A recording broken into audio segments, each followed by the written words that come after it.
So nangyari na nga ang inaabangan ng mga ibang NBA fans at lalo na nga sa mga Lakers fans.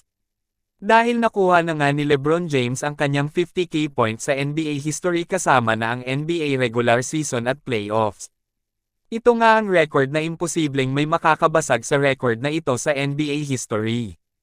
Aabot pa siguro ng ilang dekada kung sakali man na may makabasag sa record na ito ni LeBron James lalo't naglalaro pero siya ngayon na parang nasa prime pa.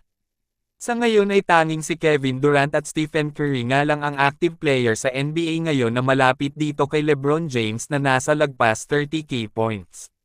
Subalit kailangan nga ni KD at Steph ng nasa 10 season pa at mag-average ng almost 30 points a game every season.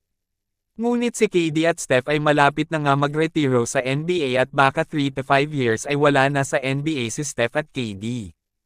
Kaya malabong may makabasag sa record na ito ni LeBron James sa NBA history.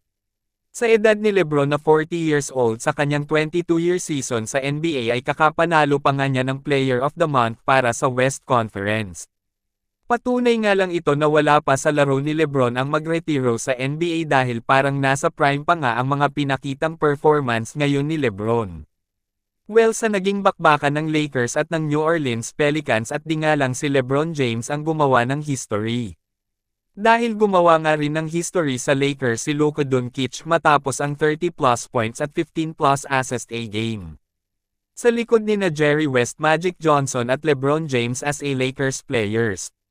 Kung saan ang LeBron at Luka duo nga ang first duo ng Los Angeles Lakers na gumawa ng 30-plus points at 5-plus 3 points in a same game sa franchise history ng Lakers.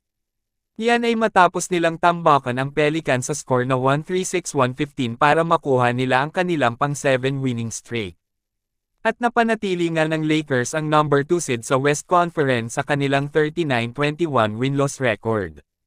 No Austin Reeves at Rui Hachimura ay no problem nga yan kina LeBron at Luka. Dahil wala ngang kahirap-hirap na makuha ng Lakers ang panalo kontra sa Pelicans. At dahil nga yan sa halimaw na performance ng isang 40 years old LeBron James. Matapos pangunahan ang Lakers sa panalo sa kanyang 34 points, 8 rebounds, 6 assists, 1 steal at 2 blocks.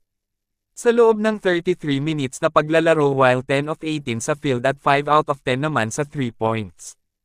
Habang naghalimaw na naman ulit si Luka na gumawa nga ng nasa 30 points, 8 rebound, 15 assist, 1 steal, 1 block at 6 3 points.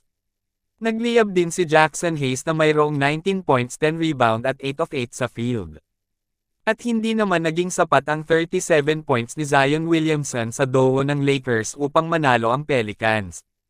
Na-outscored ng Lakers ang Pelicans sa 3 points matapos may pasok ng Lakers ang 19 3 points habang nasa 9 3 points nga lang ang sa Pelicans. Talagang pinahirapan ng Lakers ang Pelicans dahil nga sa sobrang higpit na depensa ng Lakers. At kudos nga rito sa mga depensa na ginawa ni na Jared Vanderbilt, Dorian Finney-Smith at Gabe Vincent. At isa nga sila sa dahilan kung bakit nakuha ng Lakers ang panalo upang matambakan ang New Orleans Pelicans sa kanilang bakbakan.